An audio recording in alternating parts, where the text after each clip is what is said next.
Živijo sem skupaj. Danes bi rada sem nakratko delila z vami eno tematiko, s katero se v bistvu ukvarjam že kar nekaj časa. Ampak mogoče je ta trenutek čas, da povem nekaj besed o tem, in sicer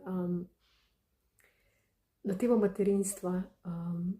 Sama sem mama že 4 leta in pol in zadnja 4 leta in pol se posvečam zgolj in samo svoji hčerki, z izjemo nekaterih stvari, ki jih pač počnem za svojo dušo, in stvari, ki, bom rekla, pridejo kot navdih in jih delim z vami, ki so del moje poti, ki so del moje rasti in me zelo tudi izpolnjujejo.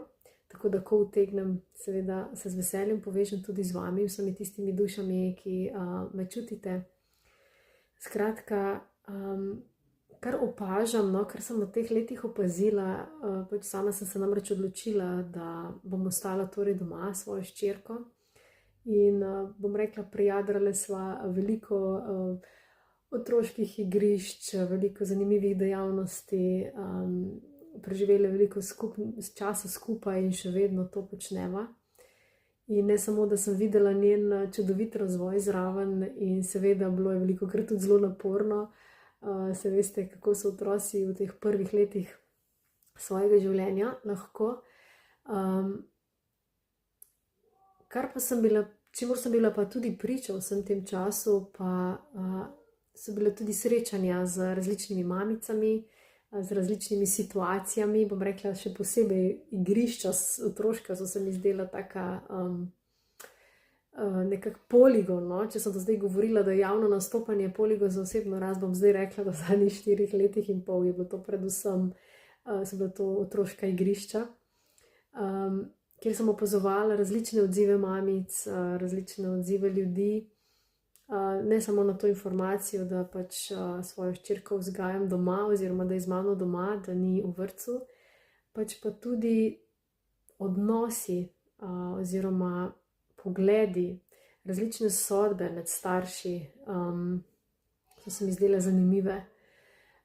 In nekako želim v bistvu deliti z vami ta del, da z mamicami, predvsem tistimi, ki skrbite, ki se sprašujete, ali sem dovolj dobra mama ali ne. Tudi jaz sem imela boje s tem dolgo časa in še imam.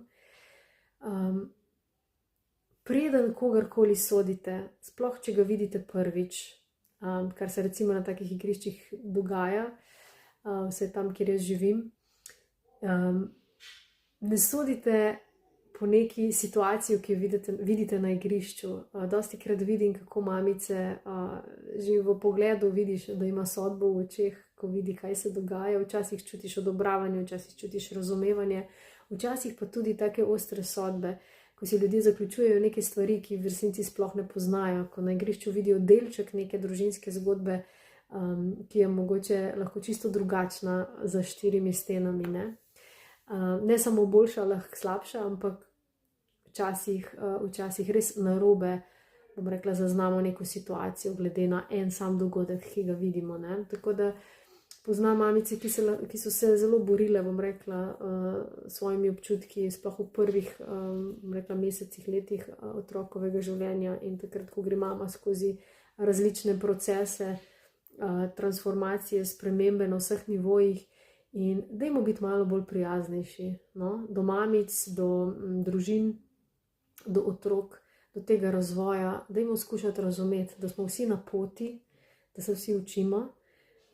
Seveda lahko prepoznamo stvari, ki niso ok, seveda lahko tudi mogoče opozorimo, kdaj je pa prijazno, z nekim razumevanjem, spoštljivo, kaj tudi predlagamo, rečemo, povemo.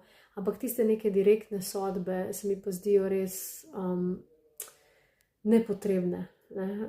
Želela bi si več sočutja strani ljudi, mamic, staršev, konec koncev. Vsi imamo svoje izzive, nihče ni boljši, slabši, pač vsi smo na poti, vsi se, verjamem, da trudimo po svojih najboljših močeh, in sploh, če ne poznamo ozadja ljudi, zakaj bi sodili. Mislim, da še vedno velja tista misel, vsaj zame lahko rečem, ne počni drugim tistega, kar ne želiš, da počnejo tebi. Tako da naj se vam to vsem skupaj vtisne v spomin, tako da preden boste naslednjič vrgli kakšno sodbo na kakšno mamico, na kakšnega otroka, na kakšno družino, dajte dvakrat premisliti, dajte se ugrizniti v jezik ali pa dajte to misel raje na stran, pa pošljite raje dobro energijo tem ljudem, pa boste videli učinek, ker konec koncev čutimo drug drugega. In vsaka naša misel, vsako naše čustvo ima svoj efekt in tudi seva navzven. Tako da dajmo ustvarjati lepši svet, dajmo ustvarjati boljšo družbo, dajmo biti podpora drug drugemu.